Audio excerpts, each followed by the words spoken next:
Millennium TV, bridging communities worldwide. We broadcast diverse international content from Europe, Asia, Africa, and now right here in the USA.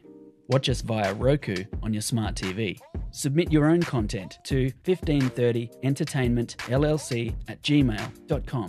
Download the Millennium TV app from the App Store to stream our shows anywhere, anytime. Millennium TV.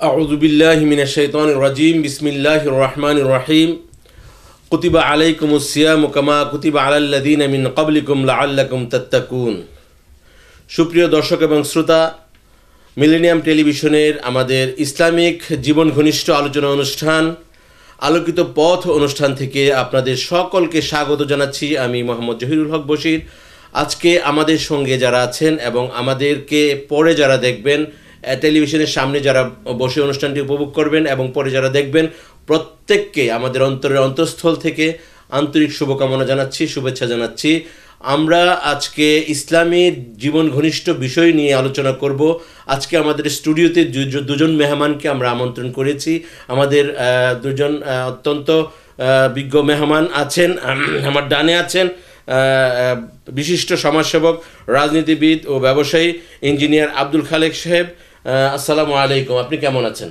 আলহামদুলিল্লাহ ওয়ালাইকুম আসসালাম ওয়া রাহমাতুল্লাহি ওয়া বারাকাতুহু তিনি একাধারে তিনি কিম অ্যাসোসিয়েটস অ্যাক্সিডেন্ট ল ফার্মের একজন পার্টনার হিসেবে আছেন ওনাকে আমরা আজকের আয়োজনে স্বাগত জানাই এবং আমার সঙ্গে আছেন আজকে যিনি আমন্ত্রিত মেহমান হিসেবে আমাদের স্টুডিওতে আজকে উপস্থিত হয়েছেন হযরত মাওলানা মোহাম্মদ আব্দুল লতিফ প্রিন্সিপাল বৈরাগী বাজার সিনিয়র মাদ্রাসা বিয়ানীবাজার সিলেট এবং উনি ইমাম এবং খতিব হিসেবে তিনি দায়িত্বে আছেন ইউনিয়ন পোর্ট জামে মসজিদ 2126 Watson avenue bronze new York আজকে আমরা আপনাকে আমাদের স্টুডিওতে পেয়ে অত্যন্ত আনন্দিত আপনাকে স্বাগত জানাচ্ছি আজকে আমাদের অনুষ্ঠানে আসসালামু আলাইকুম ওয়া রাহমাতুল্লাহি ওয়া বারাকাতুহু আপনি কেমন আছেন আলহামদুলিল্লাহ ওয়া আলাইকুম আসসালাম ওয়া রাহমাতুল্লাহি ওয়া বারাকাতুহু আলহামদুলিল্লাহ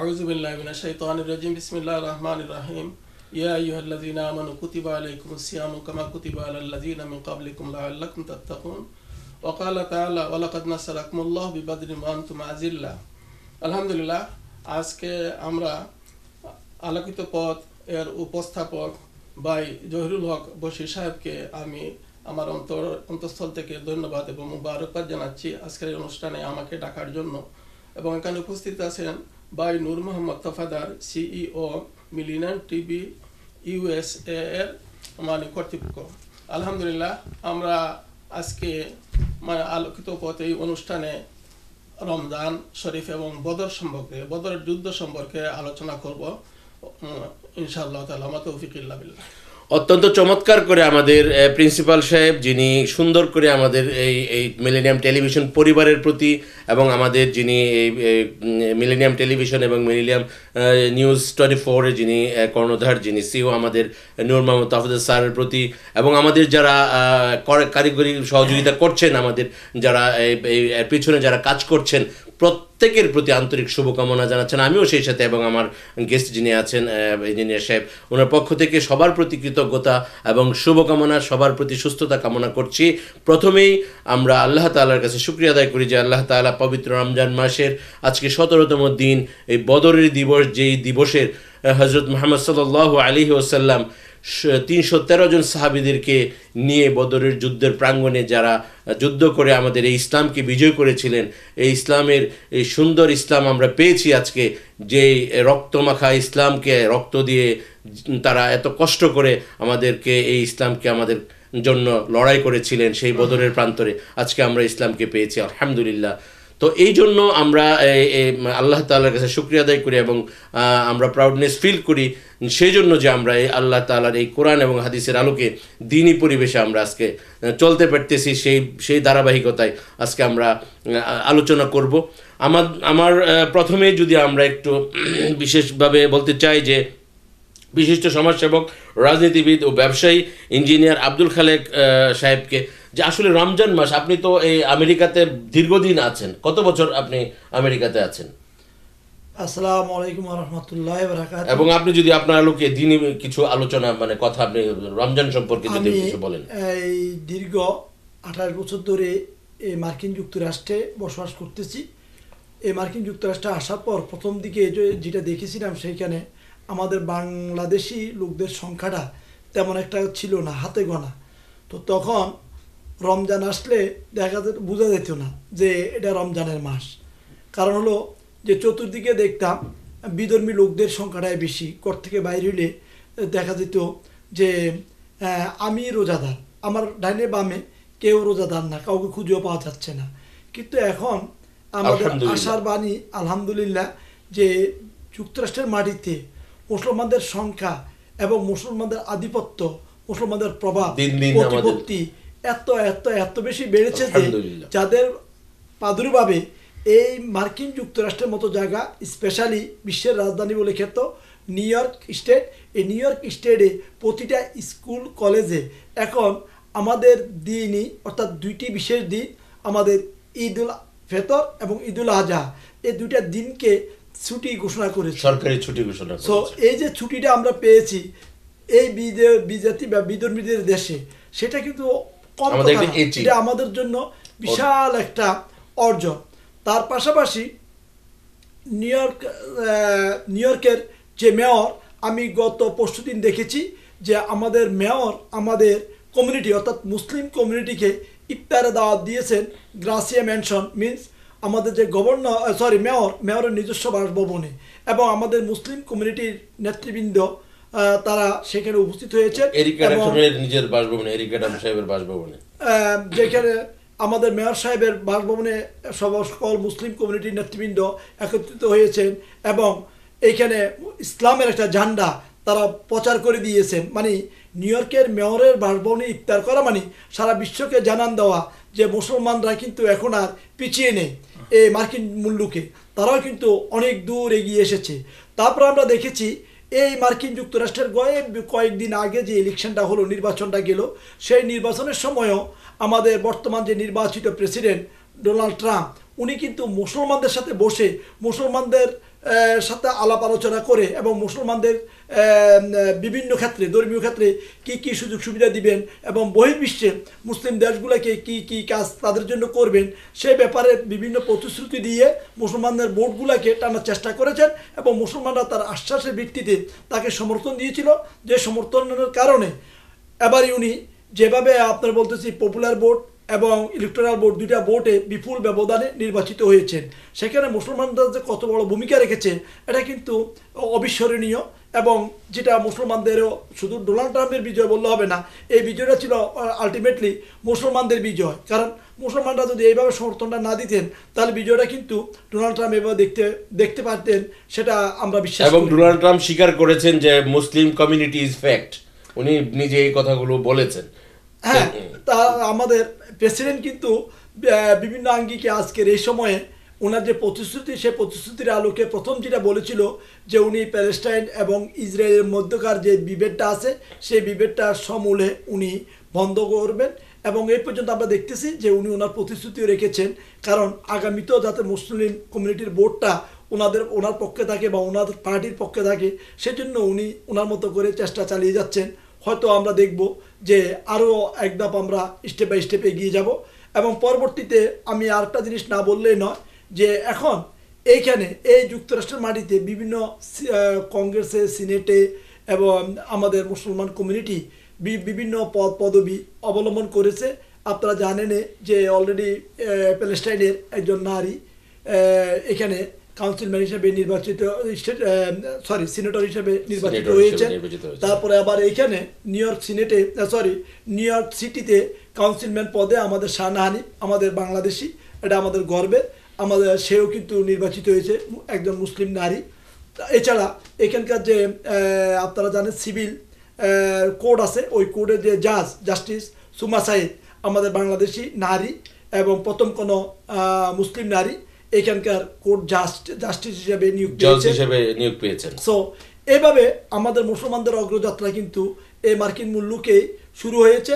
আর এই রমজানটাই একমাত্র মাস যে মাসে আসলে আমরা কিন্তু ধর্মীয় অনুভূতি এবং ধর্মীয় চর্চাটা অনেক দূর অনেক অনেক গুণ বাড়িয়ে দিই।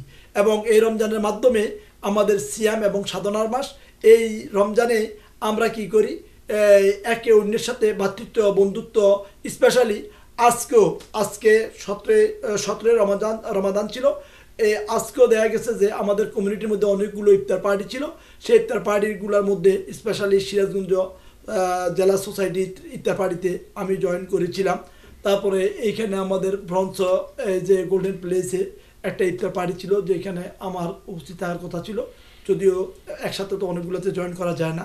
তো আমাদের এখন দেখা গেছে যে প্রতিদিনই শুধু আমাদের কমিটির অন্তত বেশ কয়েকটা সংগঠনের, আমি একটু আব্দুল খালেক ভাইকে একটু থামাবো যে আমাদের ইসলাম এবং আমাদের মুসলিম কমিউনিটির যে ইফতার পার্টি বলতেছেন, তারপরে বিভিন্ন এগুলি থেকে রামাদান থেকে আমরা কি শিক্ষা নিতে পারছি আমাদের সিয়াম সাধনার জন্য, যে জিনিসটা তাকওয়া অর্জন করার জন্য, যে আমাদের মুত্তাকি হওয়ার জন্য আল্লাহ তাআলা যে বলছেন, এই ব্যাপারে আপনার হলো যে যারা এরকম আমাদের সদকা ফিতরা এগুলো আমাদেরকে মানে মিনিমাম $20 থেকে শুরু করে $50 পর্যন্ত এক একজন মানুষের প্রত্যেকটা পরিবারের সদস্যদের উপরে ভিত্তি করে গরিবের জন্য এটা দেওয়া, এই বিষয়গুলো আপনি দেখছেন কিরকম বা কি আপনার চোখে কিভাবে দেখছেন?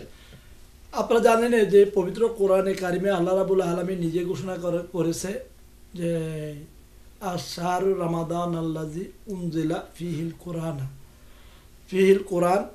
সো এই রমজান মাসে এটা হলো সবচাইতে উত্তম মাস, কেননা এই রমজানে আল্লাহ রাব্বুল আলামিন কোরআনকে নাজিল করেছেন। কেন করেছেন?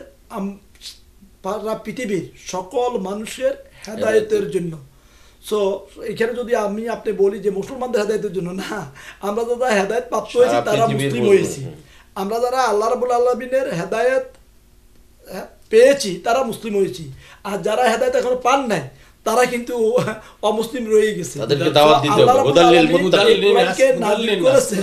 হুদাল্লিল নাস, সব মানুষের জন্য আল্লাহ রাব্বুল আলামিন কোরআনকে নাযিল করেছেন সারা পৃথিবীর সকল মানুষের জন্য, যাতে তারা হেদায়েত প্রাপ্ত হয়। যারা হেদায়েত প্রাপ্ত হয়েছি আমরা তারা মুসলিম, যারা হেদায়েত প্রাপ্ত হয়নি তারা অমুসলিম। সো আবার আমাদের উপরে আল্লাহ রাব্বুল আলামিন আমরা যারা মুসলিম হয়েছি তাদের উপরে দায়িত্ব দিয়েছে যে তোমরা কিন্তু মুসলিম হওয়ার পরে তোমরা কিন্তু ঘরে বসে থেকো না। কারণ এখানে দেখেন যদি নামাজের ক্ষেত্রে বলেছে আকামুস সালাত, মানে কি তোমরা নামাজ পড়ে কথা বলে না, বলছে নামাজ কায়েম করো। তো নামাজ কায়েম করতে হলে কি করতে হবে? আমাদের নামাজের সংখ্যা বাড়াইতে হবে। আর নামাজের সংখ্যা যদি বাড়াইতে হয় তাহলে আমাকে কি করতে হবে?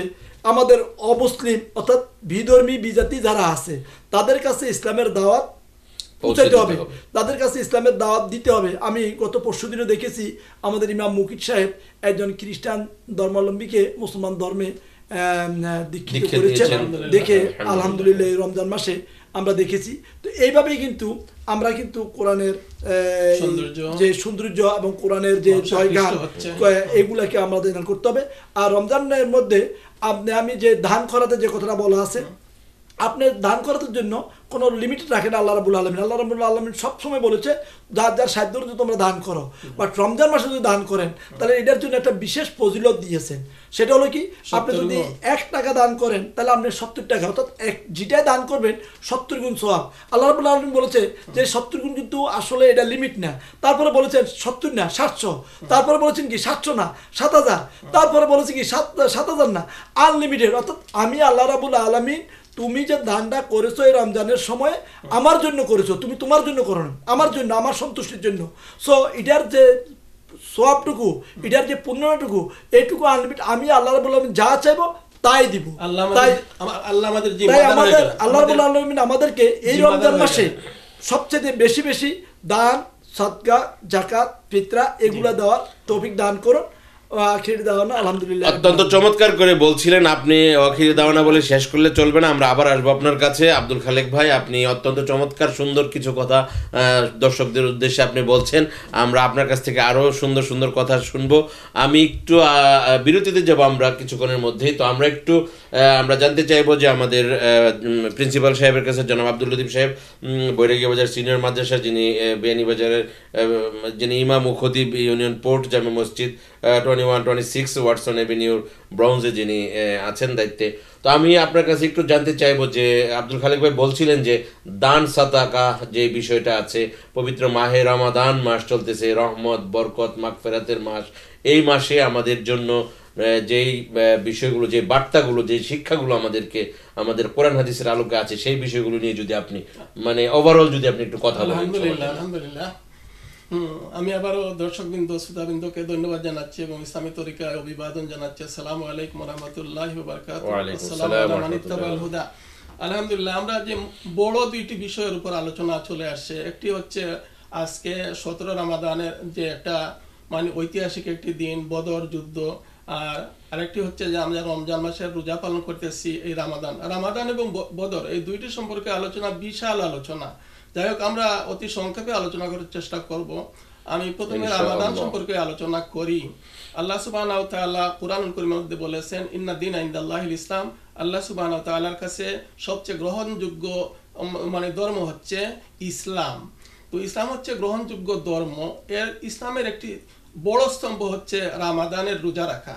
রোজা হচ্ছে বড় একটি স্তম্ভ। এই সম্পর্কে আল্লাহ সুবহানাহু ওয়া তাআলা বলেছেন, ইয়া আইয়ুহাল্লাযীনা আমানু কুতিবা আলাইকুমুস সিয়ামু কামা কুতিবা আলাল লাযীনা মিন ক্বাবলিকুম লাআল্লাকুম তাত্তাকুন। হে ঈমানদারগণ, তোমাদের উপর রোজা ফরজ করা হয়েছে যেমন ফরজ করা হয়েছিল পূর্ববর্তী লোকদের উপর, যেন তোমরা তাকওয়া অর্জন করতে পারো। আমরা বিস্তারিত আলোচনা না করে তাকওয়ার দিকে আমরা একটু লক্ষ্য দেব। তাকওয়া জিনিসটা কি? আমরা সবাই জানি আমরা মুসলিম, আমরা মুমিন, আমরা মুত্তাকি। মুসলিম মুমিন হচ্ছে ওই ব্যক্তি যে আল্লাহর উপর বিশ্বাস করে, আখিরাতের গায়বের উপর বিশ্বাস রাখে, আর অনেক কিছুর উপর বিশ্বাস রাখে। সব গায়বের উপর বিশ্বাস রাখার নাম হচ্ছে যে রাখে, সে হচ্ছে মুমিন। আর যে ইসলামের সব কাজ করে তাকে বলা হয় মুসলিম। আর এর পরবর্তী একটি কথা হচ্ছে মুত্তাকি, ওই তাকওয়া অর্জন করা। আল্লাহ তাআলা রোজার দ্বারা আমাদেরকে তাকওয়া অর্জনের কথা বলেছেন। তো তাকওয়া অর্জন করা, তাকওয়া এমন একটা ব্যাপক শব্দ। একবার নবী করিম সাল্লাল্লাহু আলাইহি ওয়াসাল্লামের দরবারে হযরত জিবরাইল আলাইহিস সালাম তশরিফ আনলেন এবং জিজ্ঞাসা করলেন যে মাল ঈমান, ঈমান কি? নবী সাল্লাল্লাহু আলাইহি ওয়াসাল্লাম ঈমানের সংজ্ঞা দিলেন, এই গায়বের কথা। আবার বললেন মাল ইসলাম, ইসলাম কি? নবী সাল্লাল্লাহু আলাইহি ওয়াসাল্লাম ইসলামেরও জবাব দিলেন, এগুলো হচ্ছে আমাদের কিছু কাজের নাম হচ্ছে ইসলাম, সবাই জানেন আশা করি। আর এরপরে বললেন মাল ইহসান, ইহসান কি? নবী সাল্লাল্লাহু আলাইহি ওয়াসাল্লাম বললেন যে আনতা আবুদাল্লাহ কান্নাকা তারাহু ফাইন লাম তাকুন তারাহু ফাইন্নাহু ইয়ারাকা। তুমি আল্লাহর ইবাদত এমন ভাবে করবে যেন তুমি আল্লাহকে দেখতেছো, আর যদি তুমি আল্লাহকে দেখতে না পাও তাহলে মনে রাখবে যেন আল্লাহ তোমাকে দেখতেছেন। এখানে আসবো, এটাই হচ্ছে তাকওয়ার মেইন, আমাদের মানে মেইন পয়েন্ট এবং মেইন মানে থিম, মুত্তাকি হওয়ার জন্য যে মূল যে কিভাবে ওই যে তাকওয়ার একটি দৃষ্টান্ত দ্বারা আমরা বুঝতে পারবো যে তাকওয়া হচ্ছে আমি মুখে পানি নেই অজু করার জন্য, কিন্তু একটি খাতরা আমি মুখে পেটের ভিতরে দেই না, এখানে কোনো স্পাই নাই, কোনো গোয়েন্দা নাই, কেউ দেখতেছে না, কোনো ক্যামেরা দেখতেছে না, এমত অবস্থায় আমি কিন্তু বলি না যে আমার আল্লাহ দেখতেছেন। ওই যে আল্লাহ দেখতেছেন, ওই যে ফিলিং, ওই ফিলিংটি হচ্ছে তাকওয়া। ওই ফিলিং যখন কোনো ব্যক্তির মধ্যে এসে যাবে, যখন কোনো মুমিন এই ফিলিং ধারণ করবে যে আল্লাহ দেখতেছে, ওই মুমিন দ্বারা আর কোনো পাপ হবে না, ও আর কোনো পাপ হবে না।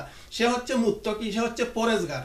ওই পরেজগারকে আল্লাহ সুবহানাহু ওয়া তাআলা বিভিন্ন নামে নামায়িত করেছেন, নাম দিয়েছেন। নামগুলোর মধ্যে অনেকটি আছে আস-সাবিকুন, আস-সাবিকুন, অন্য আয়াতে আছে আল মুকাররাবুন, কোনো আয়াতে আছে সালিহিন, কোনো জায়গাতে বলা হয়েছে ওই মুত্তাকিদেরকে বলা হয় মুত্তাকি। তো আল্লাহ সুবহানাহু ওয়া তাআলা মুহসিনিন বলা হয়েছে। তো আল্লাহ সুবহানাহু ওয়া তাআলা যখন মানুষ সালেহ হয়ে যায়, ওই মুত্তাকির একটি নাম হচ্ছে সালেহ, সালিহ ওয়া হুয়া ইয়াতাওয়াল্লা সালিহিন। যখন কোনো মানুষ সালেহ হয়ে যায় তখন আল্লাহ তাকে বন্ধু বানাইয়া ফেলেন। ইন্নাল্লাহ ইউহিব্বুল মুত্তাকিন, আল্লাহ মুত্তাকিকে মহব্বত করেন। দেখেন উল্টা, আমরা আল্লাহকে মহব্বত করি না এমন না, আল্লাহ মুত্তাকিকে মহব্বত করেন, আল্লাহ বন্ধু বানাইয়া ফেলেন সালেহিনদেরকে, আর ওরা হচ্ছে এই মুত্তাকি। ওই ফিলিংটি যদি আমরা ধরতে পারি। যাই হোক, আমরা ইসলামের ওই যে মানে ওই রমাদানের কিছু যে শিক্ষা, আমাদের জন্য রমাদান কি বার্তা নিয়ে এসেছে এই সম্পর্কে একটু আলোচনা করি। রমাদান প্রথম নম্বর হচ্ছে উহা আমাদের পাপ মানে মুচনের জন্য একটি হাতিয়ার। রমাদান, নবী করিম সাল্লাল্লাহু আলাইহি ওয়াসাল্লাম বলেছেন, মান সামা রমাদানা ঈমানান ওয়া ইহতিসাবান গুফিরা লাহু মা তাকাদ্দামা মিন যামবি ওয়া মান কামা রমাদানা ঈমানান ওয়া ইহতিসাবান গুফিরা লাহু মা তাকাদ্দামা মিন যামবি। নবী করিম সাল্লাল্লাহু আলাইহি ওয়াসাল্লাম বলে দিয়েছেন রোজার কথা এবং রাত্রে জাগিয়া ইবাদতের কথা, কিয়ামুল লাইলের কথা, অর্থাৎ তারাবির নামাজের কথা, আর তাহাজ্জুদের নামাজের কথা ইত্যাদি যারা আদায় করে ঈমান এবং আল্লাহর কাছ থেকে বিনিময় পাওয়ার আশা যারা করে আল্লাহ সুবহানাহু ওয়া তাআলা তাদের সমস্ত পাপকে বিমুক্ত করে থাকি। আজকে আমাদের স্টুডিওতে উপস্থিত আছেন বিশিষ্ট সমাজসেবক, রাজনীতিবিদ ও ব্যবসায়ী ইঞ্জিনিয়ার আব্দুল খালেক। আমরা ওনাকে আজকে পেয়েছি এবং আমরা আজকে ওনার সঙ্গে খুব সুন্দর করে দিনী কথাগুলো শুনছিলাম, কথাগুলো উনি বলছিলেন, আমরা ওনার কাছ থেকে জানবো। এবং আমরা আজকে আমাদের স্টুডিওতে আছে আব্দুল লতিফ সাহেব, যিনি মৌলানা আব্দুল লতিফ, যিনি প্রিন্সিপাল বৈরাগী বাজার সিনিয়র মাদ্রাসা, যিনি ইমাম ও খতিব হিসেবে দায়িত্বে আছেন ইউনিয়ন পোর্ট জামে মসজিদ 2126 Watson avenue, bronze, new York. আমরা আজকে আমাদের অতিথির সঙ্গে আমাদের দিনী কথাগুলো শুনছিলাম, বলছিলাম, যেটা আমরা দর্শকরা, অগণিত দর্শক শ্রোতা যারা আছেন তারাও আমাদেরকে সাপোর্ট দিচ্ছেন, দেখছেন, শুনছেন। প্রত্যেকের প্রতি আমরা আল্লাহ তাআলার কাছে কামনা করি যেন আপনারা এই দিনী আলোচনার মাধ্যমে আমরা যেন আমাদের উপকৃত হতে পারি, দিক নির্দেশনা পেতে পারি। আল্লাহ তাআলা আমাদের জন্য সহজ করেন। তো আমি একটু আমাদের সম্মানিত অতিথি জনাব ইঞ্জিনিয়ার আব্দুল খালেক সাহেবের কাছ থেকে একটু জানতে চাইবো যে আপনি দান সাদাকা ব্যাপারে কিছু বলতেছিলেন, আপনার অভিজ্ঞতার আলোকে। রমাদান মাস, সিয়াম সাধনার মাস, এই মাসে আপনি যে দান সাদাকার বিষয়ে যে কথাগুলো বলছিলেন আমরা খুব মন্ত্রমুগ্ধের মতো শুনতেছিলাম। আপনার অভিজ্ঞতার আলোকে আপনি যদি এই বিষয়গুলো একটু অবতারণা করেন প্লিজ। আসসালামু আলাইকুম ওয়া রাহমাতুল্লাহি ওয়া বারাকাতুহু। ওয়া আলাইকুম আসসালাম ওয়া রাহমাতুল্লাহ। সুপ্রিয় দর্শক শ্রোতা, আমাকে এখানে আমন্ত্রণ জানানোর জন্য আমি স্পেশালি মিলেনিয়াম টিভির সিইও ডক্টর নূর মোহাম্মদ তাফাদার সাহেব, ওনাকে আন্তরিক অভিনন্দন এবং কৃতজ্ঞতা জানাচ্ছি। পাশাপাশি অভিনন্দন এবং শুভেচ্ছা জানাচ্ছি এত সুন্দর উপস্থাপক আমাদের জহিরুল হক বশির সাহেবকে। তিনি তাহার সুললিত কণ্ঠে উপস্থাপনায় আপনারা সবাই মন্ত্রমুগ্ধের মতো অনুষ্ঠানটি অনুধাবন করতেছেন। আসলে আমরা রমজানে যদি যেতে চাই, রামাদানের গুরুত্ব আলোচনার করতে শুরুতে আমাদের বলতে হবে যে ইসলাম যে 5টি স্তম্ভের উপরে, মৌলিক স্তম্ভের উপরে প্রতিষ্ঠিত, সে 5টি স্তম্ভের মধ্যে প্রথম যেটা, এটা বলা হলো কি ঈমান। ঈমানদের ক্ষেত্রে আল্লাহ রাব্বুল আলামিন নিজে বলেছেন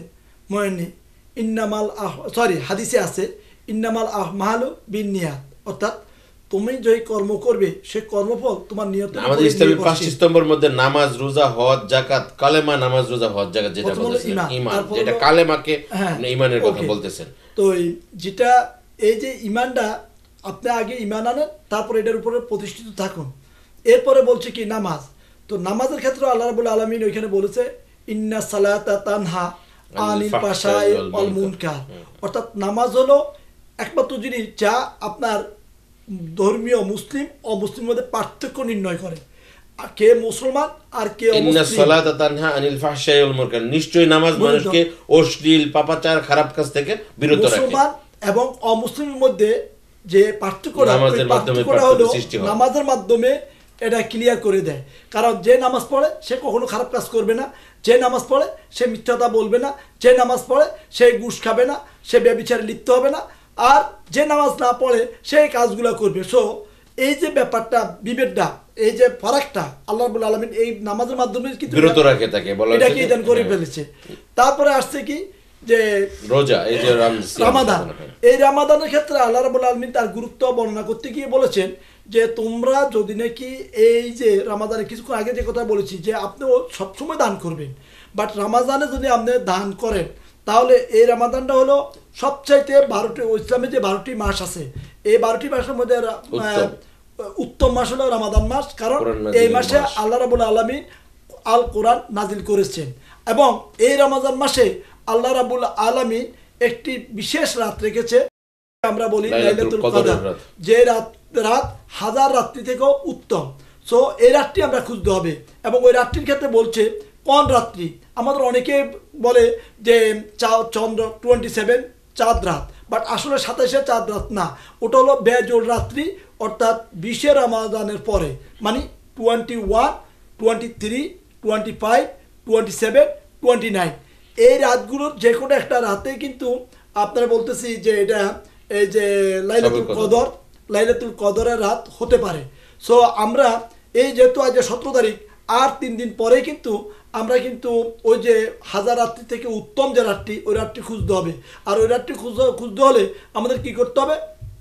21 তারিখ, 23 তারিখ, 25 তারিখ, 27 তারিখ, 29 তারিখ এই রাতগুলোতে আমরা আমাদের ইবাদত বন্দিগি একটু বাড়িয়ে করতে হবে, এবং ওই রাতগুলোতে আমরা এই যে তারাবির নামাজ পড়তেছি, ঈশার নামাজ পড়বো, তারাবির নামাজ পড়বো, তারপরে আমরা কিন্তু লাইলাতুল কদরের নামাজ পড়লে এটা উত্তম হবে। তাহলে এবং 20 রোজার দিবাগত রাতে থেকে কিন্তু ইতিকাফে বসতে হবে। হ্যাঁ, আর যাদের যাদের সামর্থ্য আছে, সুযোগ আছে, সময় আছে, 10 দিনের জন্য তারা ইতিকাফে 10 দিনের জন্য আপনারা যদি ইতিকাফে বসে যান, তাহলে এটা কিন্তু সবচাইতে উত্তম পন্থা হবে। যাদের সময় সুযোগ নেই, তারা যতটুকু সম্ভব অন্তত ওই যে বেজুর রাত্রিগুলোতে আপনি লাইলাতুল কদরের নামাজটা পড়ে নেবেন। আর ওই যে দান খরচের কথা, যে কথাটা কিছুক্ষণ আগে বলেছিলাম, যে আপনারা বেশি বেশি করে এই রমজান মাসে দান করবেন। আপনি যদি বেশি দান করেন, তাহলে অন্য সময় দান করলে আপনি দানের জন্য যে পূর্ণতা পাবেন, সে পূর্ণতা মানে এক গুণ। এই যে রমাদানে আল্লাহ রাব্বুল আলামিন বলেছে যে সর্বনিম্ন 70 গুণ, আর সর্বোচ্চ তো আনলিমিটেড, যেটা আল্লাহ রাব্বুল আলামিন নিজ হাতে আপনার আমাদের জন্য রিওয়ার্ড রাখবে। তো আমি এই জন্য বলবো, আর অনেকেই মনে করে, তাছাড়া আপনাদের আরেকটা জিনিস আছে, রমজানে কিন্তু আপনি রোজা রাখার পর আপনার ফিতরা দিতে হয়। এখন অনেকে প্রশ্ন করে যে রোজা রাখলাম আমি, আবার আমাকে কেন ফিতরা দিতে হবে? এর অর্থ হলো আপনাকে ফিতরা দিতে হবে এই কারণে যে আপনি রোজা রেখেছেন, এই রোজা রাখাকালীন সময়ে আপনার কোনো না কোনো রকম ভুল ত্রুটি থাকতে পারে পরিপূর্ণ রোজা পালন করতে গিয়ে।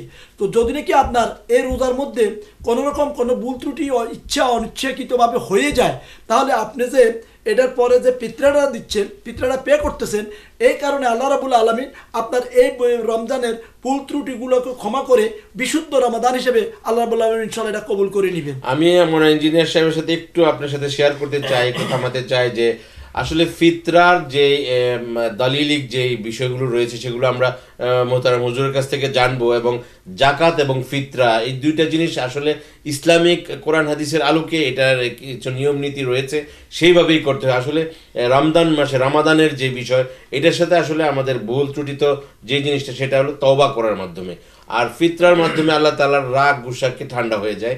আপনার সদকার মাধ্যমে দান সদকাগুলো, এই যে আমাদের ইঞ্জিনিয়ার সাহেব বললেন যে দান সাদাকা এগুলো আমাদের বেশি বেশি করতে হবে। অবশ্যই আপনার সাথে আমরা একমত। তো আমরা আপনার কাছে আসবো আবার। অনেক ধন্যবাদ, চমৎকার করে আপনি বলছিলেন। আমি যদি একটু আমাদের আব্দুল লতিফ সাহেব হুজুরের কাছে জানতে চাই যে আপনি এই ব্যাপারে কি বলবেন, আপনি যদি একটু বলেন। আলহামদুলিল্লাহ, আমরা তো অনেক আলোচনা শুনেছি, আর ব্যাপক আলোচনা আছে, তো আমরা অতি সংক্ষেপে বলার চেষ্টা করব। তো আল্লাহ সুবহানাহু ওয়া তাআলা আমাদের জন্য ছাড় দিয়েছেন। এ ছাড় বিশ্বের দুনিয়াতে কেউ দিতে পারে না এমন ছাড়। আমাদের বাজারে দোকানে আমরা দেখি মানুষ ছাড় দেয় 25%, 20%, 50% ছাড় দেয়, কিন্তু কুরআন নবী করিম সাল্লাল্লাহু আলাইহি সাল্লাম বলেছেন যে মান আদ্দা ফারিদাতান ফিহি কানা কামান আদ্দা সাবিনা ফারিদাতান ফিমা সাওয়াহু। যে ব্যক্তি রোজা মাসে একটি ফরজ কাজ আদায় করলো, সে যেন আরো 70টি ফরজ কাজ আদায় করলো, 70 গুণ। অর্থাৎ আপনি দোকানে গেলে 1 টাকা দিয়ে 70 টাকার মাল তো কোনো দোকানে পাওয়া যায় না, কিন্তু কোরআন এগুলো আমাদের শরীয়ত এগুলো আমাদেরকে দান করেছে। তা শেষ না, আমার ভাই বলেছেন, আল্লাহ সুবহানাহু ওয়া তাআলা হাদিসে কুদসিতে বলেছেন যে ফাইন্নাহু লি ওয়া আনা আজজি বিহি, এই সমস্ত হিসাব কিতাবের কোনো দরকার নেই, আমি জিম্মা হয়ে গেলাম। ফাইন্নাহু লি ওয়া আনা আজজি বিহি, রোজা আমার জন্য এবং এইহার জন্য আমি জিম্মা হয়ে গেলাম। অতএব আল্লাহ সুবহানাহু ওয়া তাআলা যদি আখিরাতে আমাদের জন্য জিম্মা হয়ে যান, তাহলে আমাদের জান্নাত পেতে আর অসুবিধার কোনো কথাই নাই। আলহামদুলিল্লাহ। পরবর্তীতে আমরা এই কথা বলবো ফিতরা সম্পর্কে। কুরআনুল কারীমে এর সম্পর্কে আলোচনা আছে যে ফামান কানা মিনকুম মারিদান ওয়া ফাইদাতুন ওয়া আলাল্লাযিনা ইউতিকুনাহু ফিদিয়াতুন তুআমু মিসকিন। আল্লাহ সুবহানাহু ওয়া তাআলা বলেছেন যাদের রোজা রাখার সামর্থ্য নাই তারা মিসকিন খাওয়াবে, আমরা এখানে ইসলামের সুন্দর একটা নির্দেশনা পাচ্ছি। ও হচ্ছে এই, আমি রোজা রাখতে পারলাম না, অর্থাৎ সারাদিন উপবাস থাকতে পারলাম না, তাহলে তো আমার জন্য উচিত ছিল আরেকজন মানুষকে উপবাস করানো, কিন্তু কোরআন বলে দিয়েছে আমাদেরকে আরেকজনকে উপবাস না করাইয়ে তাকে খাওয়ানো। রোজা ভঙ্গের জন্য আবার খাওয়ানো, তাকে মিসকিনকে খাওয়ানো। তো মিসকিনকে খাওয়ানো এটাই হচ্ছে ইসলামের সৌন্দর্য। ইসলামের সৌন্দর্য এই রোজার মধ্যে মানে এমন মান ফাতারা ফি সাইমান কানা লাহু মাগফিরাতুল লিযুনুবিহি। রোজা মাসে যদি কোনো রোজাদারকে কোনো একজন ব্যক্তি সামান্য কিছু পানি দিয়ে, দুধ দিয়ে, একটা খেজুর দিয়ে যদি তাকে ইফতার করায়, আল্লাহ সুবহানাহু ওয়া তাআলা তার জীবনের সমস্ত গুনাহকে মাফ করে দেন।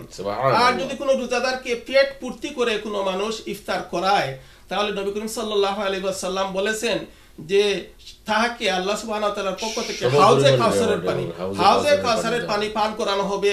ওই পানি পান করার পরে জান্নাতে যাওয়ার আগ পর্যন্ত তাহার আর কোনো পিপাসা থাকবে না। দেখুন ওই রমজান দ্বারা, রমাদান দ্বারা আমরা কি কি জিনিস লাভ করতেছি। আর ওই ফিদিয়ার দ্বারা দারিদ্র বিমোচন, গরিবের প্রতি লক্ষ্য রাখা, আমাদের সামাজিক উন্নতি, এই সমস্ত এই মানে ফিদিয়ার মাধ্যমে আমরা পাচ্ছি। আর হচ্ছে ফিতরা দেওয়া। ফিতরা, যে ব্যক্তি সুবে সাদিকের আগে জন্ম নিয়েছে তারও ফিতরা দিতে হবে।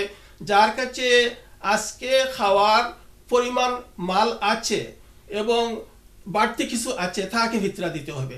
যার কাছে খাবারের ব্যবস্থা নাই তাকে সে ফিতরা নিতে পারবে, সে ফিতরা নিতে পারবে। ইসলাম দিয়েছে যে মানে আমাদের মুসল্লা যাওয়ার আগে, ঈদগাহ যাওয়ার আগে যেন আমরা ফিতরা আদায় করে যাই। কত কঠোরতা ইসলামে, যে আমার কোনো ভাই যেন ক্ষুধার্ত না থাকে। যদি ক্ষুধার্ত কেউ থাকে তাহলে আমার সেটা হচ্ছে না। আমার ভাই ক্ষুধার্ত না থাকে, তাকে আগে ফিতরা আদায় করে দিয়ে মসজিদে আমাকে যেতে হবে। এই যে দারিদ্র বিমোচন, ক্ষুধার্তকে খাওয়ানো এবং সামাজিক এবং আমাদের পারিবারিক উন্নতি, সামাজিক উন্নতি ইত্যাদিতে রমাদান আমাদের জন্য যে সমস্ত মানে অবদান রাখতেছে, এগুলো যদি আমরা লক্ষ্য করি তা সেটা হবে ইসলামের একটি সৌন্দর্য। রমাদান হচ্ছে ইসলামের একটি সৌন্দর্য, দুনিয়া আখেরাতের মুক্তি, দুনিয়াতেও লাভবান, আখেরাতে জান্নাত পাওয়ার একটি উপায়। অত্যন্ত ধন্যবাদ, অত্যন্ত চমৎকার আমাদেরকে নসিহত করলেন যিনি মাওলানা আব্দুল লতিফ প্রিন্সিপাল সাহেব। তার কাছ থেকে আমরা অত্যন্ত চমৎকার করে তার নসিহত শুনলাম। পবিত্র মাহে রমাদান চলছে, মাহে রমাদানুল মোবারকের যে সিয়াম সাধনা, এই সিয়াম সাধনার মাধ্যমে মহান রব্বুল ইজ্জা ওয়াল জালালের কাছে আমরা যেন কীভাবে তার সান্নিধ্যে যেতে পারি সেই বিষয়গুলো আমাদেরকে আমাদের মোহতারাম বললেন। এবং আমাদের আজকে সম্মানিত অতিথি তিনি আমাদেরকে বিষয়গুলো নিয়ে কথা বললেন, আলোচনা করলেন। আমরা ছোট্ট একটা বিরতিতে যাব, তার আগে আমরা একটু ছোট্ট করে যদি 1 মিনিটে আমরা জানতে চাই আমাদের মেহমান জনাব আব্দুল খালেক সাহেবের কাছ থেকে, যে আপনি তো একটা প্রতিষ্ঠান রয়েছে আপনার, কিয়াম অ্যাসোসিয়েশন অ্যাক্সিডেন্ট ল ফার্ম। ওই ল ফার্ম প্রতিষ্ঠা করার পেছনে আপনার সেবামূলক আপনি এখানে কি চিন্তা করছেন বা ওইভাবে কীভাবে আপনি ওই প্রতিষ্ঠানের মাধ্যমে আপনি সেবা দিচ্ছেন? হ্যাঁ, ধন্যবাদ। আসসালামু আলাইকুম সুপ্রিয় দর্শক শ্রোতা, যারা আমাদের সামনে থেকে এখন এই অনুষ্ঠানটি দেখছেন বা যারা ভবিষ্যতে দেখবেন, তাদের সবাইকে জানাচ্ছি অগ্রিম ঈদ শুভেচ্ছা এবং আসসালামু আলাইকুম রহমতুল্লাহ। আমি যে কথা সুন্দর একটা প্রশ্ন করেছেন, যে আমরা যেহেতু মুসলমান, আমাদের তো পরিকল্পনা আছে। পরিকল্পনা হলো কি, যে আমরা যে ইয়ারলি যে ইনকামটা করি, সেই ইনকামের ভিত্তিতে আমাদের একটা কিন্তু শব্দ রয়ে গেছে। সেই শব্দ হলো কি, যে আমরা সারা বছর যে আয়টা হবে, সে আয়ের একটা অংশ যেটা আল্লাহ রাব্বুল আলামিন নির্ধারিত করে দিয়েছে, সেইটাকে আমরা জাকাতের পর্যায়ে নিতে হবে। যেহেতু আমাদের ইনকামটা যে লিমিটেশন আছে, যে এত যদি নাকি আপনার ইনকামটা যদি এত 7.5 ভরি স্বর্ণ অথবা 52.5 ভরি রূপের থেকে বেশি, 52 তোলা রূপা, ভরি মানে তোলা একই কথা, তোলা ভরি সেম, ওজনটা সেম। সো যাদের এই ওজনটা আছে, তারা যদি নাকি এই জিনিসটাকে সম্পদের মালিক হয়, তাহলে তাকে কিন্তু দিতে হবে, জাকাত দিতে হবে। তো জাকাতটা দিতে হলে জাকাতের ক্ষেত্রেও আপনার যে মোট সম্পদের কত পার্সেন্ট জাকাত দিবেন, এটাও আল্লাহ রাব্বুল আলামিন নির্ধারিত করে দিয়েছে। তো আমাদের যে প্রতিষ্ঠান, এই প্রতিষ্ঠানের যে আয়ের মাধ্যমে আমরা ওইখান থেকে যে নির্ধারিত যেটা হয় ওটাকে আমরা জাকাত হিসেবে দিয়ে দিই। তো জাকাত আমি যেরকম দিচ্ছি, আমার এটা হলো আপনি প্রকাশ্য দিতে পারেন, অপ্রকাশ্য অর্থাৎ কাউকে না জানিয়ে গোপনও আপনি কিন্তু দিতে পারেন। তো আমাদের অনেককে দেখা যায় যে তার যে জাকাত এসেছে দেখা যাচ্ছে কয়েক লক্ষ টাকা, তারা কি করতেছে, কয়েক লক্ষ টাকা না, ওই হিসাব টিসাব না করে আনুমানিক যা আসতেছে তার থেকে কম, যে অন্তত দায় সারাভাবে আনি। অর্থাৎ আপনি জাকাত আসছে এই বছর 10 লক্ষ টাকা, আপনি চিন্তা করছেন হ্যাঁ 10 লক্ষ টাকা দিয়ে দিব, আচ্ছা কিছু দিই না 2 লক্ষ টাকা দিয়ে দিচ্ছে। অথচ জাকাতের মাধ্যমে আপনার এবং আপনার জান মালের পরিশুদ্ধতা আল্লাহ তাআলার এখানে তৈরি করে দিচ্ছেন, পরিশুদ্ধ করে দিচ্ছেন। এটাকে আপনার হুজুর তো এটা আপনার হলো জাকাত এবং ফিতরার বিষয়টা আসছে, যেহেতু ভাই জাকাত সম্পর্কে বলতেছেন, জাকাতটা কিন্তু পরিশুদ্ধ হচ্ছে। এই জন্য আপনি কিন্তু ওই যে দায় সারাভাবে কিছু দিয়েছেন আর এতে জাকাত শোধ হয়ে গেছে তা না, আপনার জন্য যে নির্ধারিত যতটুকু এসেছে তার থেকে আপনি বেশি দিতে পারবেন, কম দিতে পারবেন না। কম দিলে এটা কিন্তু গ্রহণযোগ্য হবে না। জাকাতের এবং ক্ষেত্রে আপনার হাজারে কত টাকা জাকাত আদায়ও হবে। 2500 আর লাখে দ্বিতীয় হলো 2500 দ্বিতীয় হলো যে আপনি কিন্তু অনেকে মনে করে যে আমি একজন গরিবকে বা একজন মিসকিনকে জাকাত দিয়েছি মানে আমি তাকে করুণা করেছি। না, আপনি তো করুণা করেননি, আপনি আপনার উপরে অর্পিত যে দায়িত্ব আল্লাহ রাব্বুল আলামিন আপনাকে দিয়েছে সে দায়িত্ব পালন করেছেন। তো স্পেশালি আপনার এই যে জাকাতের ক্ষেত্রে কিন্তু আপনি সবসময় লক্ষ্য রাখবেন যে আপনি যে প্রতিষ্ঠানের কর্মকর্তা সে প্রতিষ্ঠানের যে কর্মচারীরা আছে তাদেরকে আগে স্পেশালি দেখবেন, তাদের বেতনের সাথে এটা মিলাবেন না, বেতনটা তার ন্যায্য অধিকার। আর জাকাতটাও কিন্তু আল্লাহ রাব্বুল আলামিনের দ্বারা স্বীকৃত, তার প্রাপ্য। সো আপনি জাকাতটা জাকাত হিসেবে দিবেন আর তার যে পারিশ্রমিকটা পারিশ্রমিক হিসেবে দিবেন। এবং ওই দেওয়াটা আপনি যদি রমজানের পরও দেন তাহলেও এটা আপনার পরিশোধ হয়ে যাবে। বাট আপনি যদি রমজানের সময় দেন তাহলে সেই টাকাটা দিয়ে সে তার সন্তান পরিবার নিয়ে সুন্দর সুচারুরূপে ঈদ করতে পারবে, তার ছেলে মেয়ের মুখে হাসি ফুটবে, তার মুখে হাসি ফুটবে এবং তাদের অন্তর থেকে আপনার প্রতি দোয়াটা অটোমেটিক চলে যাবে। এবং আল্লাহ রাব্বুল আলামিনও কিন্তু আপনি যে মানুষকে ভালোবেসে, আল্লাহ রাব্বুল আলামিনের বিধানকে ভালোবেসে, আল্লাহ রাব্বুল আলামিনের আদেশকে আপনি আপনার উপরে অর্পিত দায়িত্ব হিসেবে নিয়ে সে দায়িত্ব পালন করেছেন, সেজন্য আপনি আল্লাহ রাব্বুল আলামিন থেকেও বিশেষ সম্মানিত হবেন ময়ন্ত। তাই আমি আপনাদের সবাইকে বলবো যে আপনারা আপনার নিকটতম প্রতিবেশী, স্পেশালি যারা আপনার নিকটতম আত্মীয় বা তারা দরিদ্র সীমার নিচে আছে তাদেরকে ব্যাপারটা সর্বাগ্রে বিবেচনা করবেন।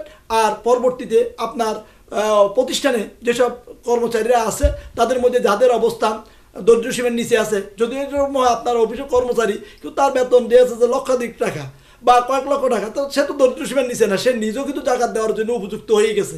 সো যে জাকাত দেওয়ার উপযুক্ত তাকে আপনি জাকাত দেওয়ার কথা চিন্তা করবেন না, যে জাকাত দেওয়া খাওয়ার উপযুক্ত তার ব্যাপারটা আপনি চিন্তা করবেন।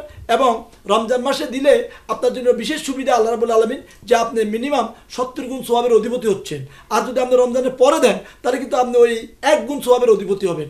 তো যেখানে আল্লাহ রাব্বুল আলামিন আপনার জন্য, আমার জন্য, আমাদের সবার জন্য একটা বোনাস পয়েন্ট রেখে দিয়েছেন, সো এই বোনাস থেকে আপনি কেন বঞ্চিত হবেন, আমি কেন বঞ্চিত হব?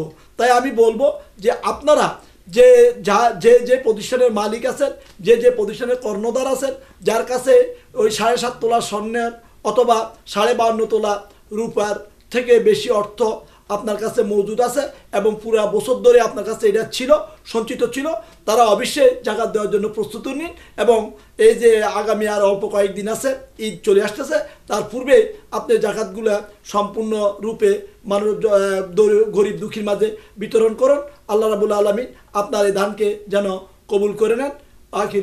আলহামদুলিল্লাহ রাব্বিল আলামিন। একটু আমি জানতে চাইবো যে হুজুরের কাছ থেকে যে আপনি যদি একটু বলেন যে সর্বশেষ, আমরা প্রায় অনুষ্ঠানের শেষ দিকে চলে আসছি, সর্বশেষে যদি আপনি কোরআন হাদিসের আলোকে আপনি বলেন যে ফিতরা, জাকাত ফিতরার ব্যাপারে কথা আসছে এবং আসছে হলো যে আমরা এটা কি নিয়মে, কিভাবে, কারা এই জাকাত ফিতরাটা পাবে এবং কারা দিবে, এই বিষয়গুলোর উপরে আপনি যদি একটু আলোকপাত করেন। এবং সর্বশেষে যদি আপনি বলেন যে আমাদের যে 313 জন সাহাবী ছিল, আজকে 17তম রমাদানের তারিখে যে ইয়াটা আমরা বদরের যে প্রান্তরের যে ইতিহাসটা ছোট্ট করে যদি একটু তুলে ধরে আপনার অবস্থান থেকে যদি তুলে ধরেন। ধন্যবাদ বশির ভাইকে। আলহামদুলিল্লাহ, আমরা তো আলোচনা চলে আসলাম জাকাতের দিকে। জাকাতের কিছু আলোচনা হয়েছে আর আমিও সামান্য এর সাথে আলোচনা করব। যাকাত, আল্লাহ সুবহানাহু ওয়া তাআলা বলেছেন, ওয়া ফি আমওয়ালিকুম হাক্কুল লিসাইল ওয়াল মাহরুম, তোমাদের মালের মধ্যে রয়েছে বঞ্চিত এবং বঞ্চিত মানুষের অধিকার রয়েছে তোমাদের মালের মধ্যে, এবং ফকিরদের অধিকার রয়েছে। আর কোরআনুল কারীমের মধ্যে আল্লাহ সুবহানাহু ওয়া তাআলা বলেছেন, আল্লাযিনা ইয়াকনিজুনা যাহাবা ওয়াল ফিদ্দাতা ওয়া লা ইউনফিকুনা ফি সাবিলিল্লাহি ফাবাশশিরহুম বিআযাবিন আলীম, যারা মাল সম্পদ জমায়েত করে আর আল্লাহর পথে খরচ করে না তাদেরকে দুঃসংবাদ দেওয়া হয়েছে, দুঃসংবাদ বা সুসংবাদ দেওয়া হয়েছে, কঠিন শাস্তির কথা, আযাবের সুসংবাদ। আল্লাহ তাআলা বলতেছে আযাবের সুসংবাদ তোমরা গ্রহণ করো। এটা একটা ক্রিটিসাইজ। আল্লাহু আকবার। এর সাথে আবার বলা হয়েছে, ইয়ামা ইউহমা আলাইহা ফি নারি জাহান্নাম ফাতুকুয়া বিহা জিবাহুম ওয়া জুনুবুহুম ওয়া যুহুরুম হাযা মা কানাতুম লিআনফুসিকুম ফাযুকু মা কুনতুম তাকনিজুন। ওই হাসরের দিনে আল্লাহ সুবহানাহু ওয়া তাআলা যারা যাকাত দেন না তাদের ওই মালগুলো দিয়ে তাদের খোপালে, তাদের মাথায় খোপালে সেখানে সেক দেওয়া হবে, তাদের বাজুতে সেক দেওয়া হবে, এইভাবে তাদেরকে কষ্ট দেওয়া হবে। যারা অলংকার পরিধান করে জাকাত দেয় না ওইগুলো সাপ হিসাবে তাদেরকে আখেরাতে তাদেরকে কামড়াবে, দংশন করবে, তাদেরকে কামড়াবে। এইভাবে মহিলাদের উপরে যাকাত ফরজ, অনেক মহিলা লক্ষ্য করে না। মহিলাদের যদি সোনা যদি 7.5 তোলার বেশি হয় তাহলে তাকে যাকাত দিতে হবে, অথবা রূপা যদি 52.5 তোলার উপর তোলা হয় তাহলে তাকে যাকাত দিতে হবে, এবং যাকাত দিতে হবে তাকে।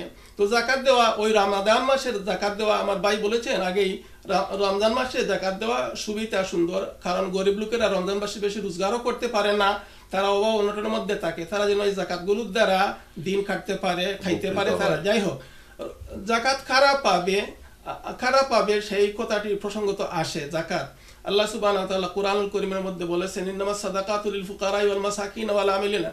লম্বা আয়াতের মধ্যে 8 দলের কথা বলা হয়েছে। আমি মাত্র 3টি দলের কথা এখানে বলবো, যেটা আমাদের খুব পরিষ্কার বোঝা যাবে। এক দল হচ্ছে ফকির, একটি দল হচ্ছে মিসকিন, আর একটি দল হচ্ছে যারা ঋণগ্রস্ত। এই 3টি দল, 8 দলের মধ্যে 3 দলের কথা বলতেছি, ওই 3টি দল যাকাত পাবে। তো আমি বলি ফকির কাহাকে বলে, মিসকিন কাহাকে বলে। ফকির ওই ব্যক্তিকে বলা হয় যাহার বাড়িঘর আছে কিন্তু খাবারের ব্যবস্থা নাই, সে হচ্ছে ফকির। আর মিসকিন ওই লোক যার বাড়িঘরও নাই, খাবারের ব্যবস্থা নাই, সে হচ্ছে মিসকিন। তো ওই দুইজনকে যাকাত দিতে হবে। আর হলো ওই ব্যক্তি যে ঋণগ্রস্ত, ব্যাংক থেকে লোন করে ফেলেছে, আর এখন লোন দিতে পারতেছে না, লোন বাড়তেছে, এখন তার ঘর বাড়ি ছাড়ার মতো উপক্রম হয়েছে, তার উপর উপদ্রব চলতেছে, এমন মানুষও আছে খাবারও নাই, উপদ্রব চলতেছে। ওই লোকের ঋণ মারার জন্য তাকে দেওয়া যাবে। তো ফকির মিসকিনদের দেওয়া যাবে, এবং ঋণগ্রস্ত মানুষকে যাকাত দেওয়া যাবে। এবং সেটা আমি খোঁজ করে দেখব। অন্য আয়াতে আল্লাহ সুবহানাহু ওয়া তাআলা বলেছেন অন্য জায়গায় যে কিছু লোক এমনও আছে যারা হচ্ছে তারা যাকাত খাবার যোগ্য, কিন্তু মানুষকে তারা ধরে বলে না, কাকুতিমি নদীর সাথে মানুষকে লেপটিয়া ধরিয়ে বলে না যে আমাকে যাকাত দাও। যেমন আত্মীয়স্বজনের মধ্যে অনেকে আছে, ওরা হয়তো কোনো সম্ভ্রান্ত পরিবারের লোক, কিন্তু তার উপার্জনকারী ব্যক্তি মারা গেছে, তারা কষ্টে পড়ে গেছে। ওই সমস্ত লোক যদি আপনার চোখে পড়ে, তাহলে ওদেরকে আপনি মানে আস্তে আস্তে কাউকে না জানিয়ে তার হাতে আপনার যাকাতের টাকা তুলে দিবেন। সে লজ্জা করে কাউকে বলবে না, কিন্তু আপনার এগুলো পেয়ে সে খুশি হবে। ওকে দেওয়ার জন্য আল্লাহ তাআলা কি সুন্দরভাবে বলেছেন। আমাদের ইসলামের সৌন্দর্য তো এখানেই, যে ওই যে কাফিরেরা দলে দলে কিভাবে মুসলমান হলো। তারা দেখলো মুহাম্মদ সাল্লাল্লাহু আলাইহি ওয়াসাল্লাম এমন ধর্ম নিয়ে আসলেন যে যারা ধনী তারা গরিবদেরকে দেয়, আর সবাই, কেউ আর ক্ষুধার্ত নাই, সবাই খায়। এই যে সুন্দর দেখে তো মানুষ ইসলামের ছায়াতলে চলে আসতে লাগলো। তো এইভাবে দেওয়া হবে। আর সোনা যাদের তো 7.5 তোলা আমরা বলেছি, মহিলাদের এর চেয়ে বেশি আছে। আমাদের মনে হয় আমরা আমেরিকাতে যে সমস্ত মহিলা আছে, কারো সোনা 7.5 তোলার চাইতে কম না। ওই আপনারা মহিলাগণ অগ্রসর হন, আপনারা যাকাত দেন, আপনাদের আত্মীয় স্বজন, আপনার পরিবারের মানে আপনাদের আত্মীয় স্বজন রিলেটিভের মধ্যে অথবা প্রতিবেশীর মধ্যে যারা অসুবিধা আছে তাদেরকে দিবেন। আর ওখানে আরেকটি কথা প্রসঙ্গত ছিল যে আমরা যে ফিতরা দিব, ওই ফিতরা কিভাবে দিব। তো ফিতরা বিভিন্ন রকমের কথা শোনা যায়, তবে এই কথাই সহজ যে ফিতরার আমরা যারা বিদেশে আছি, মনে করুন আমরা আমেরিকাতে আছি, যদি আমরা বাংলাদেশে পাঠাই তাহলে তো আমি খেজুর পাঠাইতে পারবো না, আমি গম পাঠাইতে পারবো না, এগুলো পাঠাতে গেলে আরো অনেক খরচ। যাই হোক, আমরা টাকা দিয়ে দিলে তারা মানে ফিতরা এবং ফিতরা টাকা দিয়ে দিলে, দেশে পাঠাইয়ে দিলে গরিবরা উপভোগ করতে পারবে। তো আমরা টাকা পাঠাইয়ে দিলেই চলবে আর কি। সর্বনিম্ন $20 থেকে শুরু করে আপনি $50 পর্যন্ত আরো বেশি যত দিতে পারেন। এই বছর $15 থেকে $20, মিনিমাম $15 যে টাকাটা আসে ওই টাকার সমপরিমাণ টাকাটা বাংলাদেশে আছে, এবং কিসমিসের জন্য $50 আছে। এইভাবে আছে। অনেক ধন্যবাদ আমাদের মোহতারাম আব্দুল লতিফ প্রিন্সিপাল সাহেব আমাদেরকে বলছিলেন। আপনি যদি বদর সম্পর্কে আমরা একটু শুনবো পরে, কিন্তু ঘটনা আমরা আসবো আমাদের সম্মানিত ইঞ্জিনিয়ার আব্দুল খালেক সাহেবের কাছ থেকে। আমরা সর্বশেষ যদি একটু জানতে চাই যে আপনি বলতেছিলেন যে আপনার ফিতরা, জাকাত এবং এগুলি দান সম্পর্কে আপনি বলছেন, তো আমি একটু জানতে চাই যে আপনি সর্বশেষ কি বলতে চান এই দিনই আলোচনা। হ্যাঁ, আমি সর্বশেষ যে কথাটা বলতে চাচ্ছি, আসসালামু আলাইকুম ওয়া রাহমাতুল্লাহি ওয়া বারাকাতুহু। আমাদের সুযোগ্য সঞ্চালক জহিরুল হক বশির যে সুন্দরভাবে প্রতিটা পয়েন্টে সামনে নিয়ে আসতেছেন, আমার মনে হচ্ছে যে কোনো পয়েন্টে এখান থেকে বা উনি ছাড় দিচ্ছেন না, এখান থেকে অনেকে অনেক কিছু জানতে পারবেন, বুঝতে পারবেন। তো আমি স্পেশালি যে কথাটি বলতে চাই সেটা হলো, আমরা কিন্তু যখন জাকাত দিতে যাই তখন গোটা করে দিতে চাই। দেখা গেছে আমার এই বছর জাকাত চলে আসছিল 5 লক্ষ টাকা। এখন 5 লক্ষ টাকা দিয়ে আমি কি করি, অনেকগুলো কাপড় কিনি, কিনে প্রত্যেককে দেখা গেছে যে আমি 100 জনকে বা 200 জনকে 500 জনকে 1000 লোককে আমি প্রত্যেককে একটা একটা কাপড় দিচ্ছি। সেই কাপড়টা কেনার সময় দেখা গেছে একবারে লো কোয়ালিটি, বাট আমি সংখ্যা বাড়ানোর জন্য এটা কিনতেছি। তো এটা করবেন না। এটা না করে আপনার যে টাকাটা, এই কাপড়টা আপনি যদি একটা লোককে দেন, তার সে এই কাপড়টা না হলেও চলতে পারবে, হলেও চলতে পারবে। আপনি এতে ভালো যদি নাকি এই টাকাটা জমাইয়ে আপনার এলাকায় যদি নির্ধারিত কয়েকটা ফ্যামিলিকে আপনি দেন করেন, যে একটা ফ্যামিলিকে আপনি এইরকম পরিমাণ সব টাকা দেন যাতে সে কিছু একটা করে খেতে পারে। অর্থাৎ এইরকম কিছু দিলেন যাতে নেক্সট ইয়ারে এই লোকটা নিজেই তার এই টাকাটাকে ইউজ করে সে নিজে জাকাত দেওয়ার জন্য স্বাবলম্বী হতে পারে, হয়ে গেছে। সো আপনি যদি নাকি এভাবে যদি নাকি আমরা সবাই চিন্তা করি, তাহলে এবছর যদি আপনার গ্রামে যদি নাকি 10টা লোককে আপনারা এইভাবে স্বাবলম্বী বানান, পরের বছর 10 জনকে আগামী, কারণ ইসলামের এই জাকাতের পলিসি হলো মানে দরিদ্র বিমোচন কর্মসূচি করা, ইসলামের সৌন্দর্যকে বৃদ্ধি করা। এই দরিদ্র বিমোচন কর্মসূচির মধ্যে যদি আপনি হাতে গোনা কয়েকজন লোককে অর্থের পরিমাণ বাড়াইয়া দিয়ে তাদের স্বাবলম্বী করে দেন, তাহলে দেখা যাবে আগামী 10 বছর পরে আপনার এলাকায় জাকাত বাড়ি ঘর করে দিলেন, সে বাড়বে হবে। সো আমি সবাইকে বলবো যে জাকাত যাদেরকে দিবেন ওইভাবে দেন, যাতে শুধু ওই যে একটা কাপড় কিনলো বা একটা লুঙ্গি কিনলো এটা না, অন্তত যে পরিবারকে দিবেন ওই পরিবারটা যেন আগামী বছরের জন্য স্বাবলম্বী হতে পারে। সেদিকেও যদি খেয়াল রাখেন তাহলে ওই পরিবারটা উপকৃত হবে, দেশ উপকৃত হবে, জাতি উপকৃত হবে, এবং আপনার এবং আপনাদের সবার সম্মান বৃদ্ধি পাবে। ধন্যবাদ আপনাদের সবাইকে। অনেক ধন্যবাদ আমাদের আজকের সম্মানিত অতিথি দুজনকে। আজকে আমরা ইসলামিক আলোচনায়, আমাদের দ্বীনি আলোচনায়, আমাদের জাকাত এবং আমাদের কিভাবে আমরা সিয়াম সাধনার মাধ্যমে আল্লাহ তাআলার নৈকট্য হাসিল করতে পারি, আমরা কিভাবে আমাদের তাকওয়া অর্জন করতে পারি, মুত্তাকি হতে পারি, সেই বিষয়গুলো নিয়ে আমরা আলোকপাত করেছি। আমাদের সম্মানিত মেহমান যারা আছেন প্রত্যেকেই আমরা চেষ্টা করেছি আমাদের দ্বীনি আলোচনার মাধ্যমে আমরা আল্লাহ তাআলার নৈকট্য হাসিল করার জন্য, আমাদের এই বিষয়গুলো তুলে ধরার জন্য। আমাদের ভুলভ্রান্তিগুলো আপনাদের কাছে ক্ষমা চাচ্ছি। আল্লাহ তাআলা আমাদেরকে যেন আমাদের কোনো ভুলভ্রান্তি হলে ক্ষমা করেন। আর বিশেষ করে আমাদের এই আলোকিত পথ অনুষ্ঠানের মাধ্যমে আমরা চেষ্টা করব আপনাদেরকে বোঝানোর জন্য, আর যে যতটুকু আমরা পারি চেষ্টা করব আপনাদের সাথে শেয়ার করার জন্য। আপনারা আমাদের সাপোর্ট দিয়ে আসবেন, আমাদেরকে সহযোগিতা করবেন, আমাদের সঙ্গেই থাকবেন। আমরা মিলেনিয়াম টেলিভিশন পরিবারের পক্ষ থেকে আপনাদের সবাইকে স্বাগত জানাচ্ছি, আমাদের আন্তরিক শুভকামনা জানাচ্ছি, আবারও আপনাদেরকে কৃতজ্ঞতা জানাচ্ছি। আর আমাদের হযরত যদি একটু শেষ উনি কি যেন ছোট্ট করে একটু বলতে চাই, এর মাধ্যমে আমরা শেষ করবো। তার আগে আমি বিদায় নিয়ে নেই। সবাই ভালো থাকুন, সুস্থ থাকুন, সুন্দর থাকুন। আমার তৌফিক ইল্লা বিল্লাহ। জি হুজুর। আলহামদুলিল্লাহ, আমাদের অনেক আলোচনা হয়েছে আমাদের জানা মতো। তবে একটি যাকাত ব্যাপারে মানে একটি অনুরোধ, আপনাদের প্রতি একটি সতর্কতা। আমি এই কথাই বলবো যে জাকাত যারা পাবার যোগ্য আছে জাকাত, তাদের ঘরে ঘরে আপনি জাকাতটা পৌঁছে দিবেন, সেটা হবে ভালো। আর এমনও দেখা যায় যে আপনি কিছু কাপড় কিনলেন আর লোক আসলো জাকাত নেওয়ার জন্য, আর আপনি ফেসবুকে দিলেন। এমনও হয় যে একজন মানুষ, একজন মহিলা, সে আজকে জাকাতের কাপড় নিল, কিছুদিন পরে হয়তো তার ছেলেও চমৎকার একটা বিষয় আপনি তুলে ধরলেন, ফেসবুকে যাতে আমরা না দিই, কিন্তু ফেসবুকে তো থেকে গেল যে তার মা একদিন জাকাত নিয়েছিল। এটা তার জন্য, তার লাইফের জন্য একটা লজ্জাকর জিনিস হয়ে যাবে। সতর্ক, আমি খুব ভালোভাবে সতর্ক করতেছি। এবং আল্লাহ সুবহানাহু ওয়া তাআলা ওয়ালা ইউশরিক ফি ইবাদাতি রাব্বি হাদা, আল্লাহর ইবাদতের সাথে কাউকে শরীক করবেন না। আপনার মনে মনে খুশি থাকবে যে মানুষ দেখতেছে, মানুষ দেখানোর জন্য যদি করেন তাহলে তো আপনার জাকাত আদায় হবে না। এ ব্যাপারে আপনার সতর্ক থাকবেন। আরেকটি ঘটনা হলো, আমরা আলোচনা করেছিলাম বদর যুদ্ধের কথা। আমাদের নবী করিম সাল্লাল্লাহু আলাইহি ওয়াসাল্লামের কে রাত্রিকালে আচ্ছা ছোট্ট করে শেষ করে দিই। রাত্রিকালে আমাদের নবী সাল্লাল্লাহু আলাইহি ওয়াসাল্লামকে মক্কা থেকে তারা বিদায় দিয়েছিল। আর পরে নবী সাল্লাল্লাহু আলাইহি ওয়াসাল্লামকে চাইলো তারা মদিনায়ও থাকতে দিবে না, তাড়াইয়া দিবে। এর জন্য তারা বদর যুদ্ধে গিয়েছিল। যাওয়ার পরে ইসলামের প্রথম যুদ্ধ, সিপাহসালার ছিলেন আমার নবী মুহাম্মদ সাল্লাল্লাহু আলাইহি ওয়াসাল্লাম, আর কাফিরদের সিপাহসালার ছিল আবু জেহেল। 70 জন, তারা আবু জেহেলের পক্ষ থেকে 70 জন মারা গেল, কাফিরেরা 70 জন বন্দী হলো। আর মুসলমানদের 14 জন শহীদ হয়েছিলেন ইসলামের প্রথম যুদ্ধ।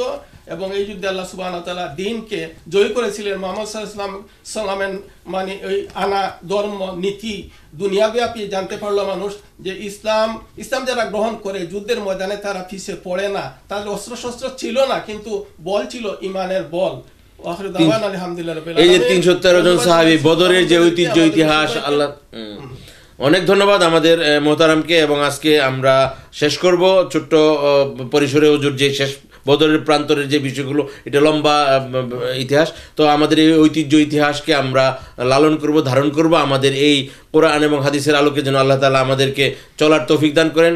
পবিত্র মাহে রমাদানুল মুবারকের রহমত, বরকত এবং মাগফিরাত আমাদের জন্য নসিব করেন। আল্লাহ তাআলা আমাদের সবাইকে কবুল করুন। ওমা তৌফিক ইল্লা বিল্লাহ ওয়া আখিরি দাওয়ানা আলহামদুলিল্লাহি রাব্বিল আলামিন। আসসালামু আলাইকুম ওয়া রাহমাতুল্লাহি ওয়া বারাকাতুহু। আসসালামু আলাইকুম। আসসালামু আলাইকুম। আসলে আমি স্পেশালি একটি কথা না বললেই নয়, যে কথাটা বলতে হচ্ছে সেটা হলো, আমরা যারা প্রবাসে আছি আমি তাদের প্রত্যেককে বিনীত অনুরোধ করব যে আপনারা যারা যারা জাকাত দিতে চান বা দিবেন মনস্থির করেছেন এবং যাদের উপরে জাকাত ফরজ হয়ে গিয়েছে, তারা যত তাড়াতাড়ি সম্ভব, যেহেতু অলরেডি 17 রমাদান আজকে, তো হাতে গোনা মাত্র 12টি বা 13টি রমাদান সামনে আছে, তাই আপনারা এই আগামী 2-3 দিনের মধ্যে টাকাটা দেশে পাঠিয়ে দেন, এটা যাতে মাদ্রাসায় অথবা এতিমখানায় অথবা আপনাকে বলতেছি পাড়া প্রতিবেশী সবার মাঝে যথাসময়ে জায়গাটা পৌঁছে যায়। তাই আপনাদের সবাইকে আমি বিনীত অনুরোধ জানাচ্ছি, আপনারা আগামী 2-3 দিনের মধ্যেই আপনাদের জাকাতের টাকাটা অবশ্যই পাঠিয়ে দেন। ধন্যবাদ আপনাদের সবাইকে, ধন্যবাদ মিলন টিভিকে এবং মিলন টিভির সম্মানিত সিইও নূর মোহাম্মদ তাওয়াদার সাহেবকে, ধন্যবাদ জানাচ্ছি আমাদের সুযোগ্য সঞ্চালক জহিরুল হক বশিরকে। অনেক ধন্যবাদ আমাদের আজকে আমন্ত্রিত অতিথি মেহমানগণ। আপনারা সবাই ভালো থাকুন, সুস্থ থাকুন, সুন্দর থাকুন। সবাইকে আমরা অগ্রিম ঈদ মোবারক জানাচ্ছি, শুভকামনা জানাচ্ছি। সবাই ভালো থাকবেন, সুস্থ থাকবেন, সুন্দর থাকবেন। ওমা তৌফিক ইল্লা বিল্লাহ। আসসালামু আলাইকুম ওয়া রাহমাতুল্লাহি ওয়া বারাকাতুহু। Millennium TV, bridging communities worldwide. We broadcast diverse international content from Europe, Asia, Africa, and now right here in the USA. Watch us via Roku on your smart TV. Submit your own content to 1530entertainmentllc@gmail.com. Download the Millennium TV app from the App Store to stream our shows anywhere, anytime. Millennium TV.